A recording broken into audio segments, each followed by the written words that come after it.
Chairman, welcome again. Only one place to start, isn't there, really, with the trophy there sat behind you. How does it feel to have finally won that and completed the treble? You know, it feels... I was actually chatting with Pep late this morning. Relief. It reminds me, winning this, it reminds me back to 2011-12.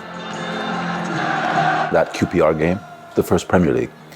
There was relief in that game and then happiness. With the Champions League, we've tried so hard for so many years, you know that. And then to finally do it last night, it's relief. It's happiness, but it's really more relief. We finally have that trophy right here. And how special was it that Sheikh Mansour was here to see his team win that trophy?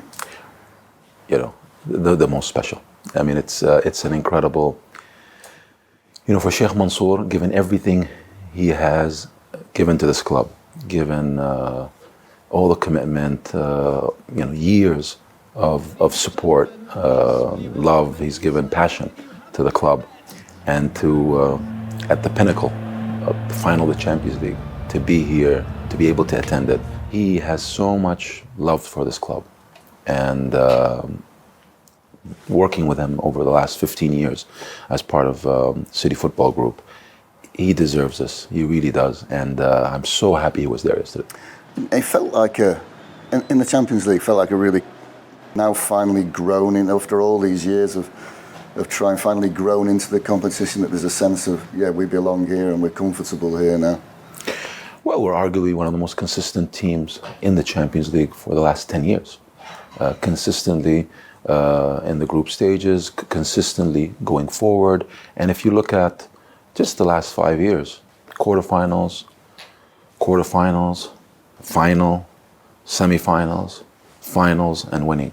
So there's a consistency in our performances in the Champions League. I think as a team, we're very mature as an organization, very mature as a club overall. I think our fans, one of the great things, particularly this season, I found, is how the fans have embraced the Champions League. Really a fortress. What the fans give to the team spills over in the performances. And if you look at, you know, Real Madrid semifinals, 4-0, Bayern Munich quarterfinals, 3-0, Leipzig, round of 16, 7-0. And I hope and I wish that we can just take this now to another level. We are, you know, the Ittihad is becoming what we always hoped for, which is truly the 12th man we always needed. And the players appreciate it, the coaches appreciate it, we appreciate it, the management team. Thank you, really. Thank you to the fans for that. And exciting times. And if we move to this trophy, I think it's over my right shoulder. In terms of the Premier League, it's, you know, it's 3 out of 3, 5 out of 6. And in the last decade, 6 wins, 2 seconds, 1 third and 1 fourth. How proud are you? I mean, you touched on it just then, but how proud are you of that record? It's an era, isn't it? It's actually the record I'm most proud of, because it's a testament to everything we're doing and all the hard work that this club and every employee, everyone associated with the club, I think is so proud of. Because there was the UEFA dinner on Friday night, and I was asked a similar question: what's so special about Manchester City and about this group? And I said, it's that this winning mentality that produces the consistency you've just described, year in, year out, not for 1 year, not for 2 years, not for 3 years, 10 years, across every competition we play in, at every level, we play to win. We play to win, and that play to win applies to everyone. It's the players, it's the coaching staff, it's the physios, it's the management, the commercial guys, it's the receptionists, it's the folks at the kitchens, it's the media team, it's the digital team. Every individual associated with this club, with this group, I think share that passion, that commitment. And it's remarkable. And I mean, we've done the double, forget the treble, no, we won't forget it, but put the treble to one side. We've done the double twice in 5 years, and kind of puts it in some kind of perspective. We're building a legacy for this club, a new modern legacy. And this modern legacy is in the modern Premier League. And it's the last 10 years, it's the last 15 years. And I think in that, what Manchester City continues to achieve, today the treble is, the treble only been achieved once. And it's not only been achieved once because this is really the most difficult thing to possibly achieve in the world of football. To win the most difficult league in the world, the Premier League, and to win the most difficult competition in the world of sports, in my view, the Champions League, at the same time, combined with another cup competition, a great historic cup competition, the FA Cup, at the same time. It is incredibly, which is why it's only been done once, 24 years ago. And now this team has achieved that. And this team has achieved that against incredible competition in the Premier League from 19 teams that are, as a group, the most competitive league in the world.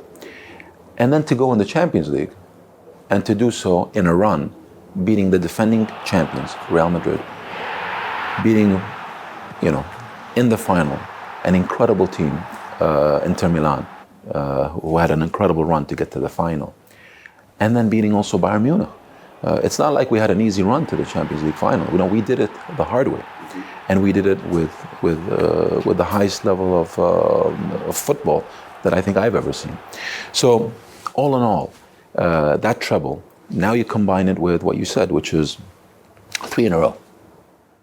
And by the way, 5 and 6, consistency, and it's the Premier League is always, I think, the foundation to any success. You have to win the Premier League. And I suppose the obvious question then is, how do you top it? Or is this just the beginning? Well, you always can top it, because the future is the future, and records are records, and we, as we've done every year, we keep building this legacy and building this incredible legacy every year with new achievements, new records, consistency. You look at next season, and guess what? Look what we have next year. Look what we have this summer. We have the Charity Shield. We have the Super Cup. We have the Club World Cup. The Club World Cup. For the first time, this club is going to be competing in the Super Cup and the Club World Cup, and we want to win these. We want to win these, and we want to add them to the history of this great club, to the legacy of this great club, and everything we do is setting new records and new standards. Today I'm speaking to you. It's amazing, but I'm already thinking about next year. Even yesterday, I think there was a joke between me and Ferran and Chiki and Pep when we had our moment. We looked at each other and it was okay. Now we got to do it again. But there might be a quintuple next year with the other 2 trophies you mentioned. We obviously need to talk about the main man, don't we? Pep. He's probably made all this possible in the last few years. How important for the club, the players, was it to have him extend his contract when he did? It was very important because he's such an important part of this club. He's an incredible leader. I knew where Pep's heart was, and I knew where his mind was. So I think I was never really concerned. We've had these conversations before. But the timing was important. The timing was always very important because it gave clarity. How indicative is it then of the environment that has been created around him, that he's spent 7 seasons in Manchester? Well, it shows you the environment that we have, which is a special environment. And the environment, every one of us plays a part of this. It's not just the management team, it's not just the players, it's not just the coaching staff, it's the city, it's the fans, it's the people, that entire ecosystem. It's a lifestyle decision, it's a personal decision, it's a human decision, it's a coaching decision for sure from him from a professional standpoint, but it's all of that. And I think what we all provide for Pep is all of that. And that's what's kept him this long. And you had on the telephone with him. And I can now reveal that I think he said to you, I know why you've bought me, Chairman. You bought me to win the Champions League. Absolutely. Absolutely. What an addition he has been. Could you even imagine the impact he's had in his first season? You know, going back to that conversation, this was, I think, my first conversation post him signing the contract. But what amazed me about Erling is the confidence. He's got something special, Erling, that confidence with respect. And to be having, you know, that conversation post signing your contract with your chairman and saying at the end of that conversation, you know, Mr. Chairman, I'm going to win the Champions League. I'm here to win the Champions League for Manchester City, and we're going to testament to the greatness of this player and to show you where Erling is going. This is, you know, the beginning, and you know, the scary part. This is just the beginning for Erling. You kind of think he might need a few weeks to settle in. One Community Shield game, which he admits he didn't play well, and then on fire. Well, that's the beauty of Erling is that he's a champion. He's never said if it's 5 goals, even if it's just 5 goals. You know, I remember when he scored 5, genuinely, not joking. Like in his mind, he knows I should have probably scored 7 that night or 8 that night. That's that winning mentality. That's that winning recipe, which is the intangible. That's the intangible, the anomaly that makes you great. And in Erling, I think this club now. We have an unbelievable player. And of course, he didn't go to the World Cup, but 16 others did. I mean, one, how did that make you feel? And I guess a special mention for Alvarez, who has now, at his tender age, won everything there is to win in world football. Listen, I think for our club to have that number of players play in the World Cup, I think is a source of pride. I think for the whole organization, and they represented us well, all of them. I think all went to the World Cup, had great performances, and then you have, of course, we have our World Cup winner in Alvarez, and Alvarez, again, another amazing young man. He comes in, and you look at what he's achieved in this club already, but beyond that, what he's achieved professionally over the last 12 months. It's extraordinary. It's extraordinary, but again, humble, hard worker, wants to constantly improve, and that's the mentality that you want in a young champion. When you talk of humble, one name comes to mind, and that's Ilkay Gundogan. Ilkay has been tremendous, absolutely tremendous. He is, I mean, as our captain, to be the captain of this club. In this historic treble, lifting the Premier League first, and then the FA Cup, and then last night the Champions League. He will go down in the folklore of Manchester City forever. He has been the first signing of Pep to Manchester City. He started off, I remember him when he came in. Always, Pep, he's a captain. He is a captain, and he's a representation of this club in terms of hard work. Commitment always, humbleness, winning mentality, and when you need him in the big games. But in the event, if you're not fully understandable, we always have to respect our players, their wishes. We actually operate with quite a small men's first team squad. Is that by design? Is that Pep's choice? Is that what he wants to do? And then bring the youth players through? We have a high quality small squad. But it's not what I think is the perception, which is that we operate with a huge squad. That is not the case, and that's also something that we've been pretty consistent on over the last couple of years. I think our manager prefers to work with a smaller group, and I think here it's important to note and thank a very, you talk about unheralded heroes, our medical team and physios.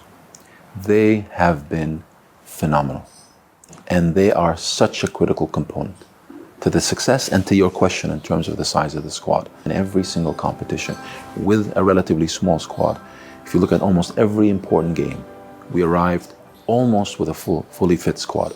The psychology of the team of accepting that rotation policy and accepting this is not a fixed starting 11, this is a group, and this group and this squad, this small squad, does it all together, and everybody has a role to play. So I guess you're kind of in a footballing nirvana at the moment, recognised as the biggest brand in the world, all the major silverware in the trophy cabinet. I mean, from a chairman's point of view, surely it doesn't get any better than that, does it? It does. I can see how it does better. Get better. It always can get better. I think we are in an incredible place, and I am deeply humbled on behalf of everyone associated with this group, with this club, of what's been achieved. The ongoing case with the Premier League, in terms of that, what are your views on the charges, the timing of them, the number of them? Are you happy to talk about them? So obviously I can't talk about them, unfortunately, for legal reasons. What I would typically do is always comment after.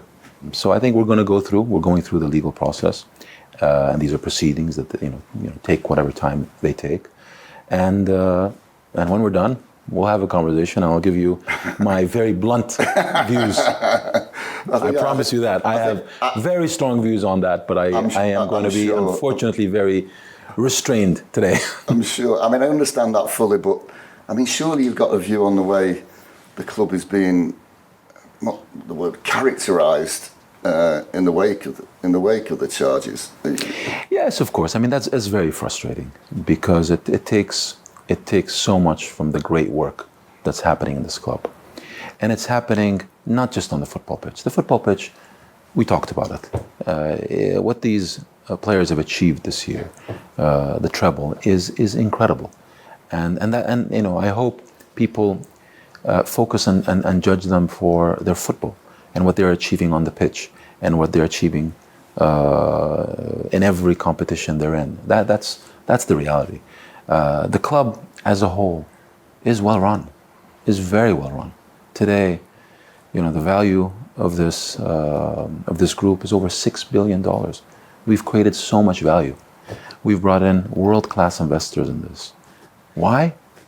Because we have a commercial machine here that is one of the best in the world. Our executives are being targeted by the best teams in the world, always.